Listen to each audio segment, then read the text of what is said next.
we never lied to people we negotiated with. People would say to us, hey, I'll come out, I'll put the gun down, I'll let the hostage go, whatever it is, but you got to promise me I'm not going to go to jail. And we would have to say to them, well, when you come out, you are going to go to jail. And then we would try to deflect the conversation to something that was more positive for them. We couldn't lie and use that to our advantage, but we did it because there was a good chance that a year from now or 2 years from now or 5 years from now, we would be right back here negotiating with that same person again. And if they felt that you lied to them before, then you were going to have to bring another negotiator in because you had no credibility.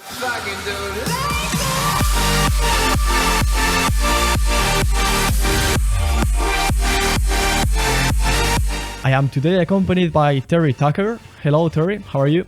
I'm great, Alex. Thanks for having me on. I'm looking forward to talking with you. We're going to discuss a bit about mental health, a lot of different topics probably. He's got a really interesting book. I've gone through it, and we will be discussing about a few topics in which I might not agree 100% with him, and there's another few topics in which I actually agree quite a bit with you.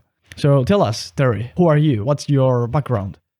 I'm a lot older than you are, so I've had a whole lot more life experience. I was a college basketball player here in the United States. I grew up with two brothers. We were all athletes. So, my parents were always doing that divide and conquering thing. Professionally, I've had quite a few jobs. I started out in the business world in marketing, became a hospital administrator, then made a major pivot in my life and became a police officer. And part of what I did when I was in law enforcement was I was an undercover narcotics investigator, and I was also a SWAT team hostage negotiator. I started my own school security consulting business. I coached girls high school basketball when we lived in Texas, wrote a book in 2020, started a blog in 2019, but for the last 10 years or so, I've been dealing with a very rare form of cancer, a rare form of melanoma that appeared on the bottom of my foot that has caused me to have my foot amputated eventually. And in 2020, I had my leg amputated, and I still have tumors in my lungs, which I'm being treated for now. And then I guess sort of to round it out, my wife and I have been married for 28 years. We have one child, a daughter, who's a graduate of the United States Air Force Academy and is an officer in the military here in the United States. Your background is remarkable, I must say. Yeah, I've done a lot of things. I sort of joke that one of these days I'm going to have to figure out what I'm going to do when I grow up, So. Let's start with, I can throw at you a fact or something I didn't agree with in your book, and then we start rolling from that naturally, in a natural conversation. I don't want this to be a script thing. Okay, so I think it was the first chapter. You posited a quote that it is, always do what you are afraid to do, but how many of us do not do that? Okay, so here, are you implying that our instinct is perfectly inversely correlated with what truth is? Because if it is inversely correlated with what truth is, it would signal or it would make you act the opposite from afraid when the situation should be enforced or affronted with being afraid. For example, you find a tiger and you are excited about interacting with him and you want to kiss him. That's not what your gut should tell you. So if you're afraid of it and you should do the thing that you're afraid to, I think that's not a correct statement in all the cases. In many of them, I agree with you. There's many things in which if you are able to reason that there's a thing that you should be doing, for example, approaching a cute girl or asking for a raise in your job, there's many things in which this could apply to. And I've just mentioned 2 examples, but it doesn't apply to everything. Would you agree with me in that there's some nuance?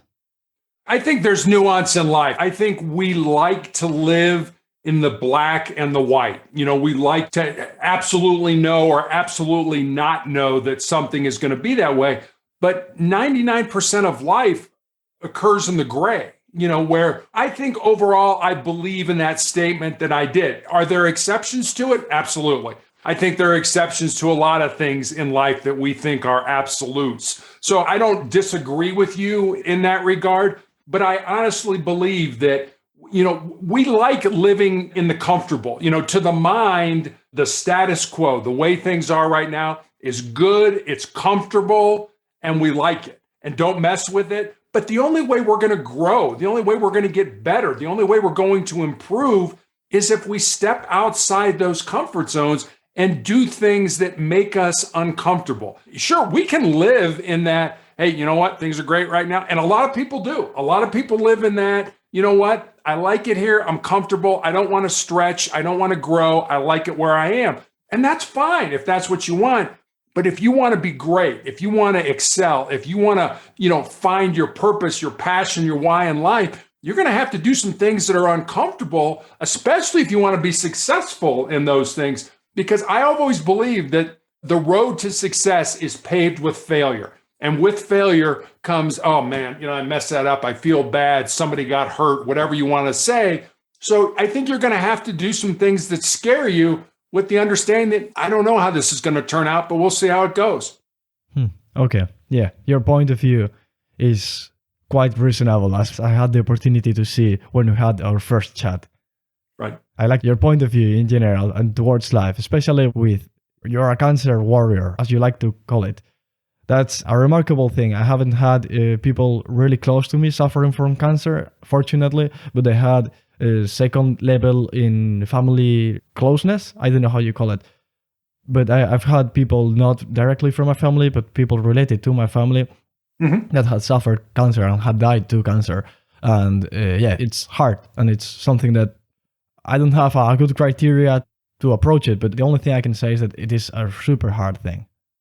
It is in a lot of ways. And it's hard because we make it hard, because we sort of equate the word cancer with death. It's like having a death sentence. And in many cases, it is. But in a lot of cases, it's not. I look back, my father died of cancer shortly after I graduated from college. And I look where cancer treatment was almost 40 years ago and where cancer treatment is today. He took chemotherapy, he lost his hair. He was all blotchy skin-wise and stuff like that. I took chemotherapy. I didn't lose my hair. I was expecting to lose my hair. My doctor told me I would lose my hair. But when I didn't, he's like, yeah, some people don't lose their hair. We have all these preconceived ideas in our mind about how bad cancer is. It's like anything else. The more we think about them, the greater they get, the more scary they become. And then all of a sudden you're like, oh my God, this is the worst thing in the world. And then if you sort of step back and step out of it, well, maybe it's not. It's not good. It's not fun. Don't get me wrong. But our bodies can handle so much more than we ever give them credit for. And I just think it's something that, it's not fun. I have, like I said, I've lost my foot. I've lost my leg. I've got tumors in my lungs.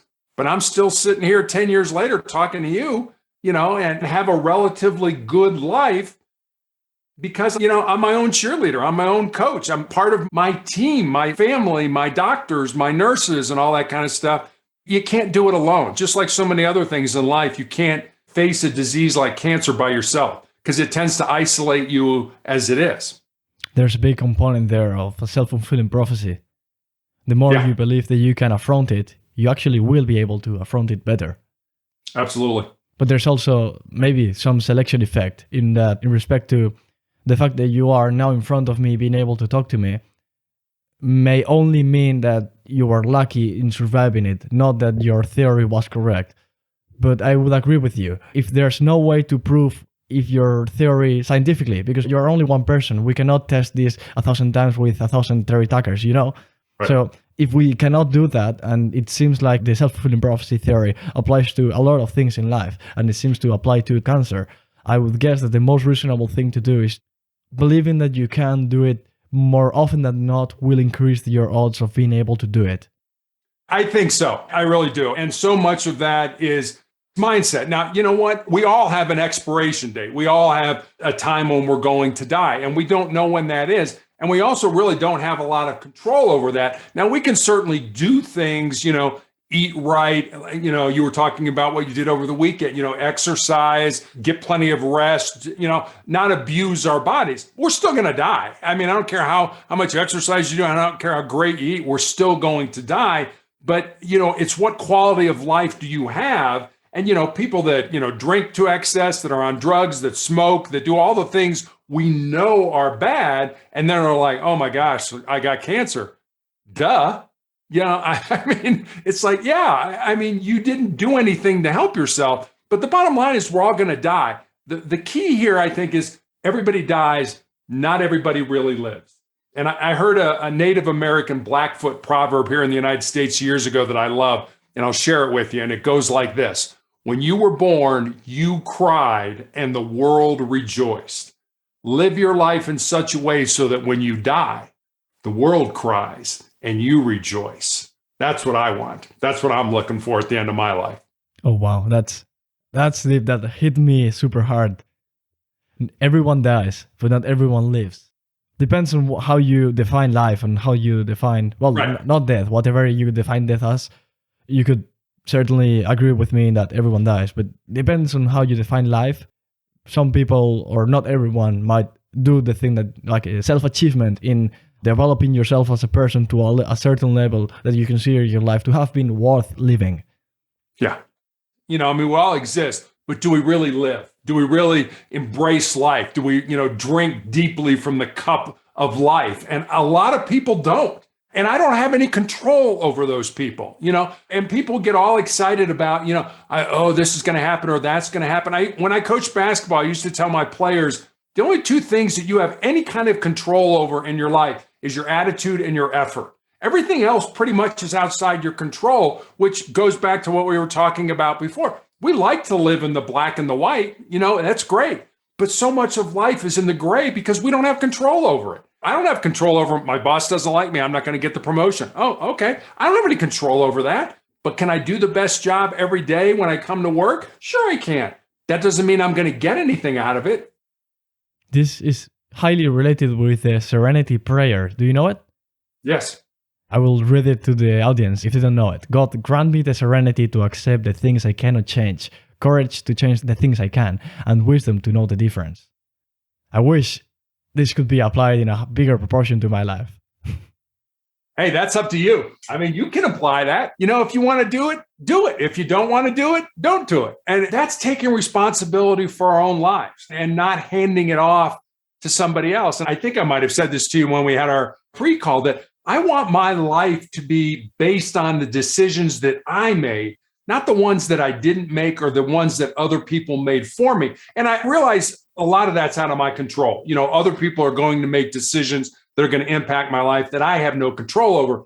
But as much as I can, I want to be responsible for my life, the life that I live, and be able to say, hey, you know what? At the end of my life, I did the best I could, made a lot of mistakes along the way, hurt some people because of those mistakes. But bottom line, I was responsible for the things that occurred in my life, not somebody else. And think about that. I mean, there's a lot of people out there that are like, you know what? I'm going to just hand my life off to somebody, especially with cancer. It's like, okay, I got cancer. Well, I'm handing my whole life over to make the decisions for me. I mean, I'm not a doctor. I have no medical background, but I want to be involved in those decisions. I want to be the one to say, yeah, that makes sense. I think I'm going to do that. Or no, I don't want to take chemotherapy because it's going to make me really sick and not save my life. Whereas I'll take whatever time I have left being as healthy as I can and be able to live a better quality of life. I will have a guest in one of the few next episodes called Robert Yoho, and he wrote a book called Butchered by Healthcare. And the basic point is that there's a huge conflict of interest between physicians, healthcare providers, how the system of healthcare is built in the US, how the Drug and Medicine Administration, FDA, Food and Drug. The FDA and the pharmaceutical companies. Yeah, exactly. Yeah. There's a huge conflict of interest there. So there must be some criteria from the part of the person who's receiving the service. You must develop some capacity to judge, unfortunately. Yeah, you do. But I mean, you think about that, that's true in a lot of ways in our life, that there are agencies, there are people, there are things out there that, I don't know a lot about, but I need to at least educate myself somewhat about those so that I can say, that makes a whole lot of sense. Or no, I don't understand that. And I think one of the things that I try to do, and I'm not going to say force, but I like my doctor to do, is explain to me what you're going to do to me, how that's going to affect me. And don't explain it to me, on a chemistry level or a science level. Explain it to me like I am the dumbest person in the world. Make me understand what's going to happen because I want to know that. It's like, oh, okay, that makes sense. I think we should do that. Or, yeah, I don't think I want to do that based on, understanding what's going on. And so many people don't do that. They're like, here, doctor, you take over my life now. And whatever you say, I'm going to do. I don't want to know how it works. I don't want to know how it's going to affect me. And I'm just not one of those people, but there are quite a few people out there that do that. Yeah, you're right.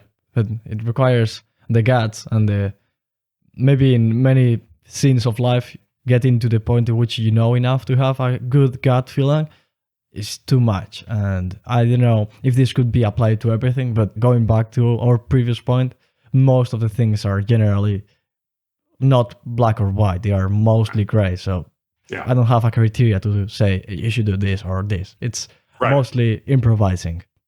Yeah, you make the best decision based on the information you have. As long as you don't quit, you can never be defeated. I think this was from your third chapter, if I don't remember wrongly. Okay, so if this was true, the perfect solution to not being defeated would be to never admit your previous bad investments. This cannot be a healthy way of approaching a stressful situation in life. We must be capable of admitting or determining which project should be quitted or when a project should be continued, in a sense to keep investing in it. Because if you did not have this criteria to determine when you shouldn't stop investing in something, let's say I buy Tesla stocks expecting Tesla to go up and it goes down. Well, if I continue thinking that Tesla stocks should be valued higher than they are actually now and previous to my investing in it, or in the moment that I invested, it would be rational to invest even more. But there's a moment in which you have to take into account how solvent you are. Maybe you are almost losing everything you've got, so you have to pay the bills in a moment. So that's the point in which you should admit your error and say, okay, I will sell these shares from Tesla that I have because I cannot afford to keep buying. I keep buying and not admitting my error because I have to pay for the rent this month. And that's true to a point. But again, where is your responsibility to understand? Think about it. The wealthiest people, the most prominent people, they probably have access to more data than you do. So they're able to make better decisions because they have more data. Now, if you had more data, you might be able to say, oh, yeah, I'm getting out at this point, or no, I'm doubling down and I'm putting even more money into this company and that. So, part of it is personal responsibility. Where is it in your life, where you're like, oh man, I messed that up. Yeah. Oh, okay. That's right. I'm not sure the best example is investing because, if you did it full time and you did it 24 hours a day and all you did was manage your portfolio, you'd probably be a whole lot better off financially than if you had to go to work for 8 hours and you had a family. And then, hey, maybe I got an hour or two at night where I can actually sit down and read research and look at data and make a decision on whether I want to stay in that stock or whether, I want to get out. So, it really depends on what your abilities are, what kind of information you have and stuff like that. And again, this is more kind of in the mindset as it is, a real life, here's a stock or here's a bond or something like that. So many people give up. And I don't know how it is in Spain where you are, but here in the United States, a lot of times we start down the road towards a goal and then we butt up against an impediment. Something comes in our path and we're like, oh, I quit. I give up. We're great we don't just give up. We got to blame somebody. Somebody's got to be responsible for why I failed. My mom and dad, my boss, my station in life, my lack of education, whatever it is. But very few people in life take personal responsibility for their own success and happiness. And what I'm saying with that quote is basically, as long as you don't quit, as long as you take responsibility for that, you can say, well, that's a terrible quote because you're going to quit someday because you're going to die and it's going to be over. But what I'm saying is keep going because you can handle so much more, especially physically, than most people can. And I don't remember if I told you this story when we talked earlier, but there was a professor at Johns Hopkins University here in the United States who did a very simple experiment back in the 1950s. He took rats and he put rats in a tank of water that were over their head. And he wanted to see how long rats would tread water. And the average rat treaded water for about 15 minutes. And just as they were getting ready to sink and drown, he reached in, grabbed the rats, pulled them out, dried them off, and let them rest for a while. And then he put those exact same rats in that exact same tank of water. And the second time around, those rats treaded water for 60 hours.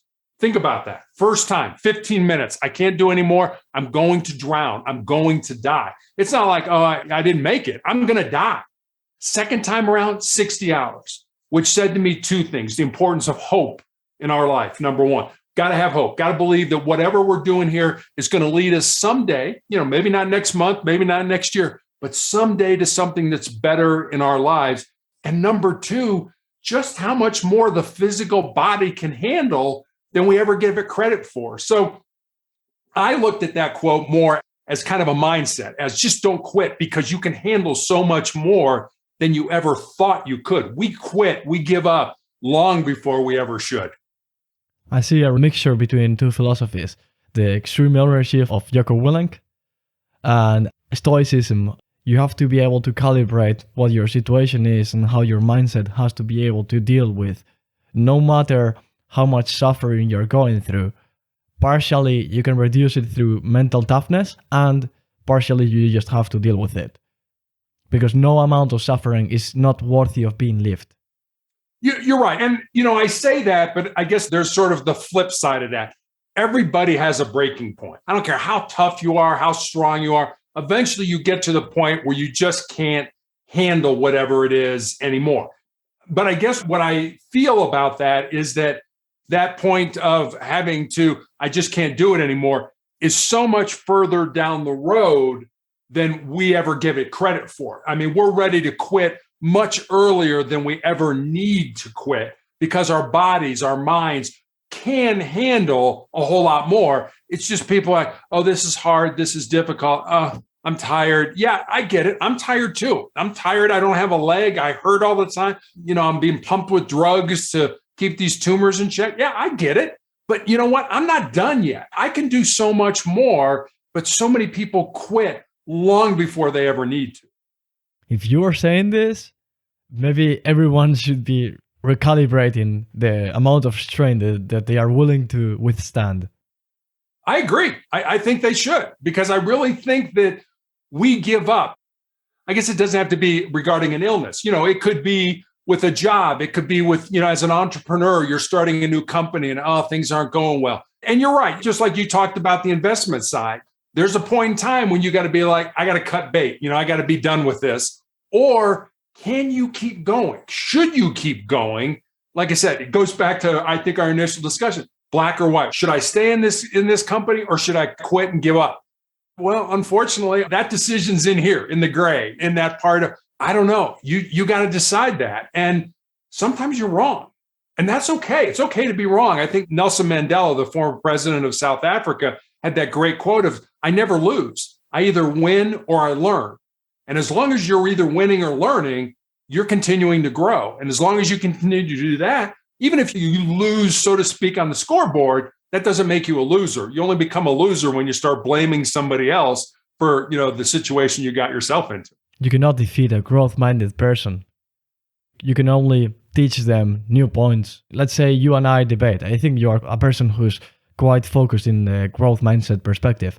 If I try to point out to a failure in your reasoning, I will not be able to destroy you personally. I will only be able to improve your reasoning in the future. You know what I mean? And the same thing would apply to me if I was at the same level of growth-mindedness that I try to do with the podcast. That's why the ethos is a Strong Opinions Weekly held. Yeah, we all have opinions. And those opinions are, they start off when we're young, with our caregivers. What do we see our caregivers doing? How do we see our caregivers treating other people? What morals, what values do they teach us? And then our life either reinforces those values or chooses or makes us find other values. So like, oh, no, that's not right. That, I don't agree with that. I want to do something else. So absolutely. And that's the great thing about being humans. we're adaptable. We can change. You can say something to me that I'm like, oh, I've never thought about that before. Maybe my opinion is going to change based on what you told me. But we get so hung up on the fact that these are my opinions, these are my values, these are my goals, and they're right, and everybody else is wrong. Well, if you have that opinion, you're going to be very closed-minded and very short-sighted. You're an incredibly intelligent young man, and I'm like, I can learn a lot from you. So why would I not want to do that? Why would I not want to improve myself based on talking to you or to somebody else? I can learn something from everybody. That's true. That's true. There's a podcast called Rationally Speaking, and it's co-hosted by Julia Galef, and she wrote a book called The Scout Mindset, Why Some People See Things Clearly and Others Don't. And the basic point is that there's the scout mindset and the soldier mindset. The soldier cannot afford changing the lane. His objective is to defeat the other person. But if you are a scout, in the way that we're trying to do in this conversation, in that we are seeking for truth, not for the humiliation of the other person. I want you to prosper and to be better. I don't want you to be humiliated. I just want to find truth. And if the finding of truth requires me to point out to a failure I think I found in you, I will do it. And the same thing the other way. Yeah. And that's the problem. I mean, it's certainly the problem here in the United States where ideology-wise, if I don't agree with you politically, then you're bad, and it's like, wait a minute, why did you become bad just because we don't agree on a certain point? Why are you bad? But that's what we've come to here in the US, where if you don't agree with me on some issue, then you're a bad person. I don't know where that happened. I don't know how that came about, but that's why we're screaming at each other all the time. And I think you and I talked about this earlier, the importance of listening to understand versus the importance of listening to respond. Listening to respond is, all right, Alex, hurry up and say what you're going to say because I want to put my 2 cents into this conversation versus, oh, okay, Alex, I hear what you're saying. I may agree with you. I may not agree with you, but help me understand why you feel that way. And now we're creating a dialogue, and through a dialogue, we can create a connection. And then all of a sudden, I see you as a human being, not as somebody who's bad because you don't agree with me. It requires a proactive response that can only be given when you don't consider the other person to be an enemy, and you consider the other person to be a mostly rational person who might only be misguided in the same way that you are. And I would say that the origin of why society gets polarized is due to a tragedy of the commons and how the economy works.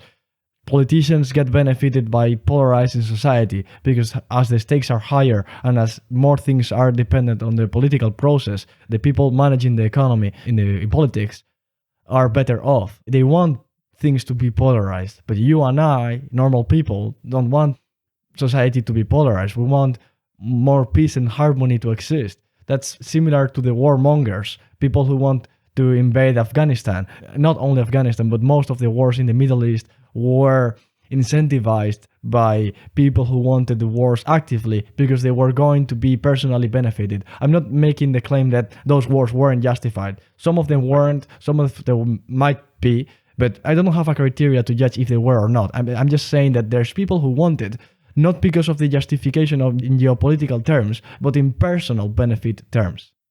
And that's bad. Yeah, you're absolutely right. And that's where I think politics has kind of gone off the rails. I mean, we all can't be politicians. I mean, I guess we could, to a port, there was a Roman by the name of Cincinnatus who, kind of was like, look, I'm a farmer. I'm going to go represent my area in Rome, be a politician for 4 years, and then go back to being a farmer. And I don't think, maybe I'm wrong, I don't know, but I don't think our founding fathers here in the United States ever expected politician to be a career choice, to be an occupation that you did for 40 years. I think, you do something else, you become a politician, you help with new views, new ideas, and then you go back to doing what you were doing and somebody else comes in with other ideas and fresh ideas. And I think that's where it's gone off the rails because I don't want my politician to think that his or her job is to stay in power.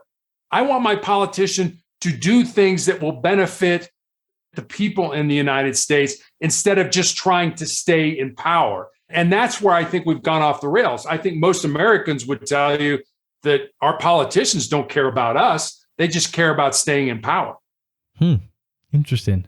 From the things I've read, it works much better in Switzerland. I think that there's an index that correlates the average income and the income that politicians receive, and that number is much lower in Switzerland than in the US. Oh, yeah. It's a great deal if you're a senator or a congressman, on the federal level. You're a congressman for a term, you get lifetime health care. Really? I mean, healthcare is a huge expense to a lot of people in this country, and you get free healthcare because you spent 4 years making laws? You can invest in whoever you want to invest. I mean, you're sitting on a committee and you know that the government is going to buy a certain amount of brand new airplanes from a company. Well, nobody else knows that, but you can invest in that company before they do that and make all kinds of money. And that's not illegal. That's insider trading for anybody else. But for a politician, it's okay. Those are the kind of things that you're staying in power, you're gaining wealth, you're doing what's in your best interest, not necessarily what's in the people's best interest. I couldn't agree more. You said a really interesting quote in your book that it's never be the smartest person in the room and surround yourself with people who will argue with you. With the second part, I completely agree. And with the first part as an aspirational objective, I also agree. But I would argue against the sustainability of that. Everyone cannot be in a room in which they are not the smartest person. Someone should be the smartest person everywhere. So that person is not fulfilling your theory. But in the part of surround yourself with people who will argue with you, 100%. I think that free speech and the capacity to complain about anything should be the thing that's predominant in society. Even if, let's say, there's something really assumed by you and I, slavery. Slavery is bad, but that should be questioned.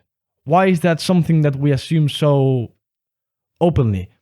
And I can question that and I can say, okay, but let's see if there's some benefits to slavery. Not because I have any prejudice against the freedom of people who are not slaves now and they used to be slaves previously, like Black Americans, but because I want to just reconsider it.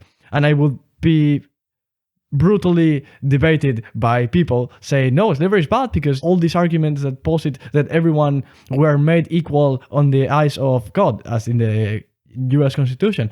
And I would be rebutted, and that's fine. But that debate should be had. And if that debate is not had, I just try to posit the most extreme example possible, that the slavery is possible, the thing that's most assumed as a thing in society. And I'm 100% against slavery, but even that should be questioned. Yeah, I mostly agree with you.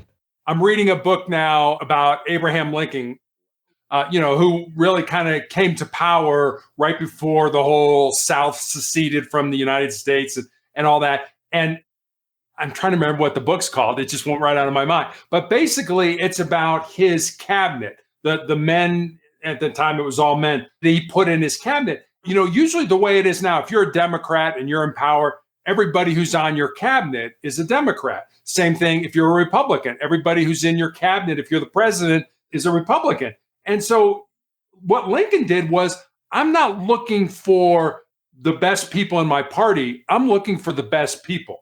I'm looking for those people who, maybe Democrat, maybe Republican, maybe somewhere in the middle that I want on my cabinet, because I want those people to argue with me. And some of the people that he put on his cabinet initially were like, yeah, Lincoln's not very sharp. He's not a very smart guy. They really didn't think much of him, but Lincoln was smart enough to realize, I don't know everything about everything. So I need to put people on my cabinet, who are willing to say, hey, this is what I want to do. No, Abe, you're wrong. You should do this. And so I think he's a classic example of somebody who was like, okay, I want the best people on. I don't necessarily just want the people in my party. And if you're in another party, that's okay. We'll find a way to work together.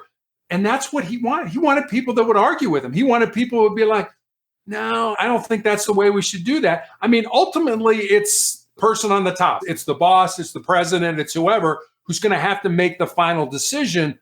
But wouldn't you want to have that decision be made based on the best data you could get from everywhere, as opposed to, it's all going to be down this road as opposed to, well, these people over here, yeah, we don't care about them. I want to have the best data. And that's why I want people that'll argue with me, that'll say, no, Terry, have you thought about this? Oh, no, maybe I haven't. Okay, I'm open to that. Like I say, I don't have all the answers, but you need people around you. If you want to be smart, you need people to argue with you. 100%. That's basically the scientific method applied to your personal life.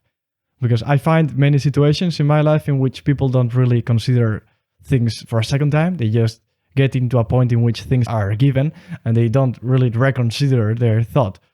And I think that the only thought that shouldn't be reconsidered is the thought of reconsidering the other thoughts. That's a good point.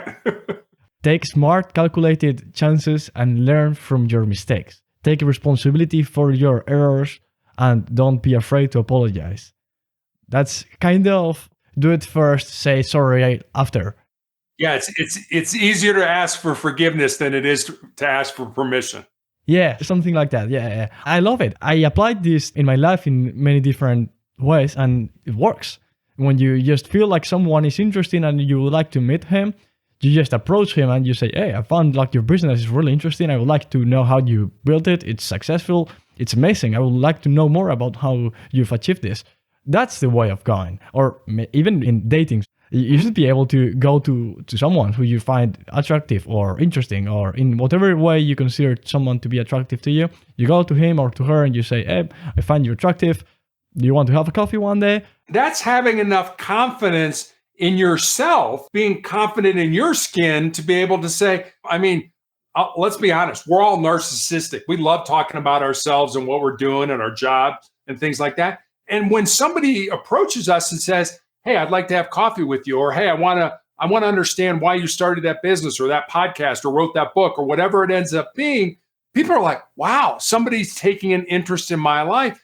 And I think more times than not, you'll find those people, if they have the time, would be open to that. Sure, I'll talk to you. I'll have lunch with you. I'll have dinner with you. It's really interesting. When I was a hospital administrator, the chairman of the board of the hospital was a man who had been Richard Nixon's attorney during Watergate. And I don't know how much you know about that, but there was a president back in, I believe it was the 70s, who got into some trouble, had to resign from office. He's the only president who's resigned. And then he was charged with certain things. And this man was one of his lawyers. So he was a very influential person, had one of the most prominent law firms in Columbus, Ohio, just a nice guy. And I remember I was friends with his daughter-in-law and we had worked on a project together. And I remember saying, gee, I'm thinking about maybe being interested in politics. Well, you should talk to Jack. Well, I called Jack up. I was scared to death. I was, a nobody, little kid, young man. And here was this, important guy who, had all these high positions. And I said, hey, would you mind if I talk to you about this? He said, no, why don't you come down to the office? We'll go up to, they had a private restaurant on one of the floors, that only members could go to, and we'll have lunch. And I remember walking in with him and everybody in that restaurant was staring at me. I'm sure they were like, who is this guy? And why is he with Jack? I mean, I ended up not pursuing politics or anything like that, but it was just a thing that was like, here was this great guy who and I'm a nobody. He could have said, no, Terry, get lost. I don't want, but no, sure. Not only will I talk to you, but I'll come down to the office and we'll have lunch in my private dining room. So yeah, I think people are much more willing to help other people when they express an interest in their lives, whether their job, their business, their book, whatever it ends up being. Yeah. I couldn't agree more with you. I don't know if this is a bias, but it could certainly be. We are easily hijacked by appreciation from someone else into doing whatever they want. Hey, I find you to be quite an interesting person. Would you like being a guest in my show? And then you are like, yeah, cool. But if that person approaches you in a monetary way, in the terms of, hey, you've got a bigger audience than me, I want you to be here, I feel like you'd be benefited by it, and maybe you too, but I don't care about that. You'll be like, oh, fuck off. I don't want this transaction to be done. But when I post it in a way of, hey, I found you interesting, I would love to know more about your story, that's acceptable. It's totally acceptable. And I used to drive my wife crazy when we would go, to business dinners or to parties or something like that. And I would go around the room and I would talk to people. And I would always start out by asking them, things like, hey, what do you do when you're not working? And they would talk about that. Well, hey, tell me about your family. And they'd talk about that. Well, how long have you been with this company? Where were you before that? And they'd talk about that. Where'd you go to school? And they'd talk about that. And they would never ask me anything about me. They would never ask me reciprocal questions. And I thought it was hilarious. And I never volunteered everything. So at the end of the night, we'd be driving home and I'd tell my wife, well, Bob does this, and he met his wife here, and he went to this school, and he did that, and Sally does this, and she went to this school, and she was like, "Well, and what did they ask you about you?" I'm like, "They didn't ask me anything. They don't know anything about me." And it used to drive her crazy that I would do that. That I would go around and just talk to people and ask them about themselves, because we love talking about ourselves. And like I said, I never volunteered anything about myself. It was always a lot of fun for me, and I got a big kick out of it. Yeah, there was a chapter in your book, if I don't remember wrong, about always listen more than you talk. Yeah. There's a reason God gave you 2 ears and 1 mouth. I would say that's due to redundancies and benefits in the evolutionary process. That if you get hit by a horn of an elephant, 1 ear, and you still have the other one, but it would be too expensive to peel 2 mouths. Yeah, in a lot of ways, you're right. I mean, it would have. Can you imagine having 2 mouths, like 1 here and 1 here? Yeah. But you're right. I get the point. I don't have to just throw rational arguments to everything. Your point is right. There's a lot of benefit in listening to other people. You can always learn from other people, no matter how inexperienced, younger, like you, for example, you consider me to be an interesting person from which their arguments are interesting enough to just hear them. So if I am interesting, everyone is. And you're right. But see, you figured that out. And that's what makes you interesting. I mean, you figured out that we all have a story. We all have something that makes us unique that we could learn from. But so many people only care about themselves, and they're not interested, or they're afraid, or they're not confident enough to go up to somebody like you did and be like, hey, can I have coffee with you? Or, hey, can I, take you to lunch and talk about your business? Or, hey, you wrote this book. Tell me about your book. How did you come about doing that? And so, yeah, not a lot of people have figured that out. But you're right. I remember reading somewhere that 84% of Americans feel that they have a book inside them, either a memoir or a fiction book or something like that. But less than 1% ever write that book. How pathetic is that? How terrible is that we all feel we have this story inside of us that could be a book, but we never take the time to develop it and bring it out and put it on paper so that other people can share it. That might appeal to other bias, not to just the fact that we should hear more and talk less, but to the fact that people generally are less willing to actually do the work that requires achieving your goals. You're more idealistic when you add to the queue of Netflix the thing you're going to watch, and you add documentaries and intelligent stuff or interesting facts about life that could add value to you, but you end up watching the same stupid comedy. This happens to everyone. And there's no any more queue in Netflix. Why? Because they realize that people are idealistic when planning in foresight.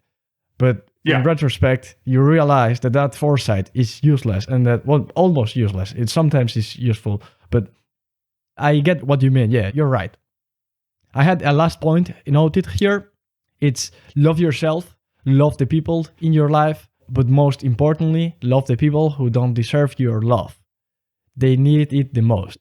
How do you define love, and why? Why would you say that this quote is true? Because especially the part of love the people who don't deserve your love. They need it the most. The people who don't deserve it, they should get the most love. How is it that you, by not deserving the love, should get the most love? That's counterintuitive. Yeah, in a lot of ways it is. But I think that quote or that thought goes more to my faith than to anything. How do you define love? I don't know if I have an answer to that. It's just, I guess you know it when you see it. How do you define beauty? You may look at somebody and say, man, she's beautiful. I may look at her and say, she's okay. So, it's kind of, And the same way with excellence. How do you define excellence? You may look at something and say, man, that person is excellent. I may say, yeah, they're good, but I don't think they're excellent. So I think, love, beauty, excellence, those are things that we have to define for ourselves. We have to say that this is what this is. There's an old quote that says, hate the sin, but love the sinner. Oh, wow. And for me, love is really the overarching thing, or should be the overarching thing in all our lives. We should love what we do. We should love ourselves. We should love the people in our lives. Now, is that true all the time? No, absolutely not. That's definitely not the case. But I think that's the aspiration. That's the top of the mountain kind of thing where we all should get to. So I think the people who don't deserve our love probably need it the most. Why are you acting this way? Why are you treating people this way? I mean, is it because you never had love? Is it because you never had people care about you? You didn't have the right direction in life? And if you didn't, is it too late? I don't think it is. I mean, we can't do anything about our past. Our past is the past. We can't do anything about it other than learn from it. But we can start right now and move forward in a different direction, in a better way, if we choose. Now, a lot of people don't. A lot of people say, hey, I like being a jerk. But really, I mean, aren't the strongest people not necessarily the toughest, but the ones that are willing to learn, that show their inner strength with their love, their peace, their mindset, and things like that? So I don't know if that answers your question, but that's kind of where that quote came from. Yeah, I see a similarity here with the example you gave in our previous chat about when you were a hospital administrator and you had to decide whether someone got credit or not. It's funny, or it's a funny coincidence. Well, it might not be funny, but it's a curious coincidence. The fact that people who are the less solvent are the ones who need the credit the most, but are the people who are going to get the credit the least. Yeah. When you're confident, when you're secure in yourself and your abilities, you don't need to be the one that gets all the credit. You need to share that credit because people like to feel included, like they're part of the, hey, we were successful and part of that is due to what I did. And part of that is what you did and you did and you did. I was referring to a different credit. I was referring to a loan, not to a credit of I'm the best person. Say that one more time for me. I was referring to a loan, not to credit in terms of praise from other people.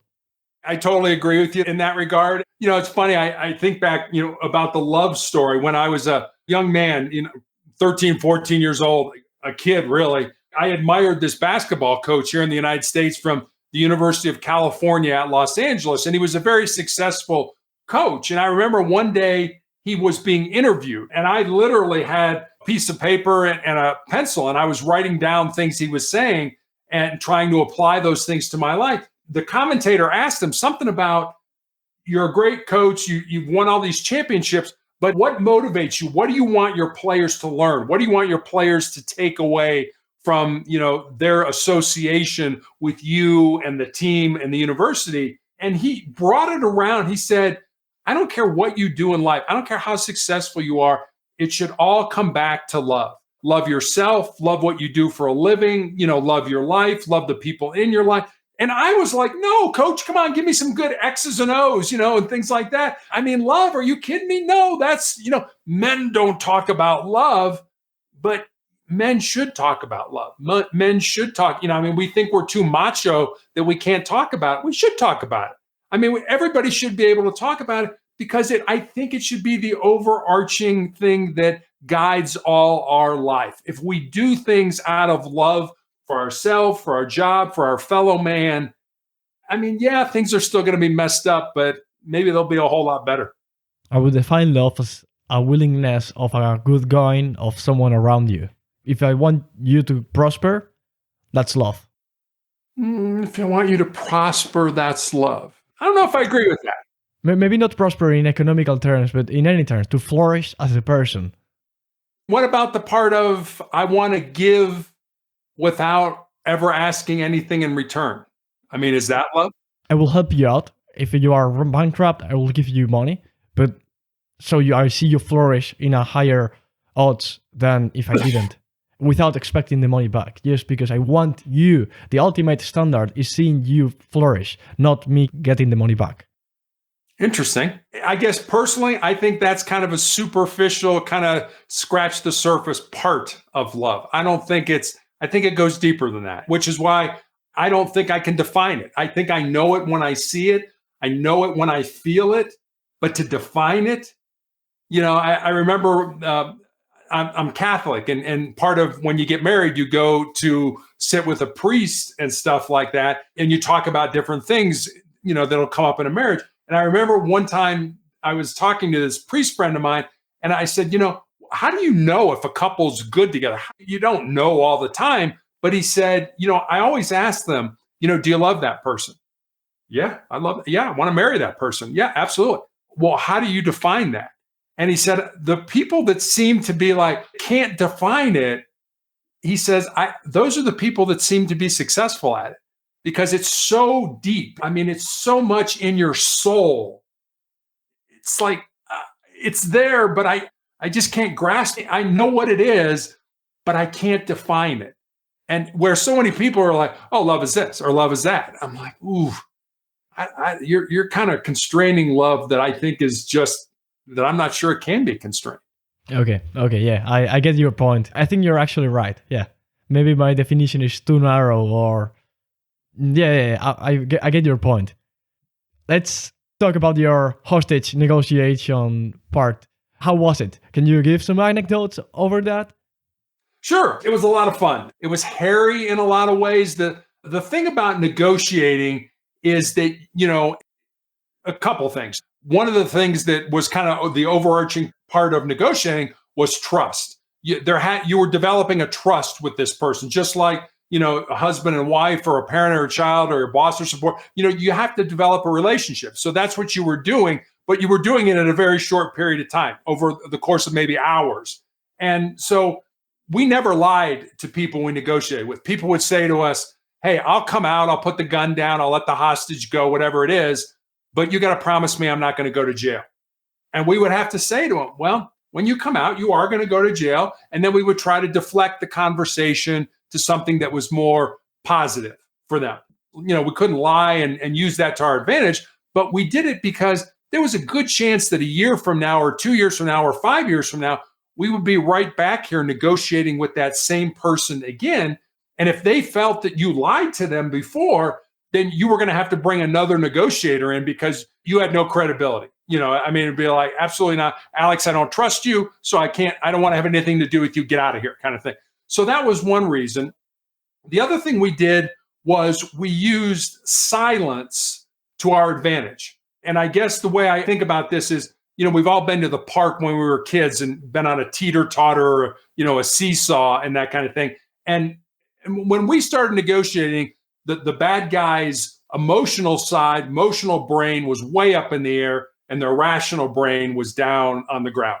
So over time, we would just ask them open-ended questions, things like, why are we here today? What's going on? And we would get them to talk and burn off a lot of that emotional energy to where the teeter-totter would hopefully come to equilibrium. And then over time would eventually kind of be, their rational end would be up in the air and their emotional end would be on the ground. And you're going to make better decisions for yourself when you're thinking with your rational brain than you are with your emotional brain most of the time. And so when your emotional brain's up in there, I'm not going to talk to you about putting the gun down or coming out or letting the hostage go. It's not until the rational brain is up in the air that we can start talking about solutions to this problem. So one of the things we used when we asked those open-ended questions, and I think we used it effectively, was silence.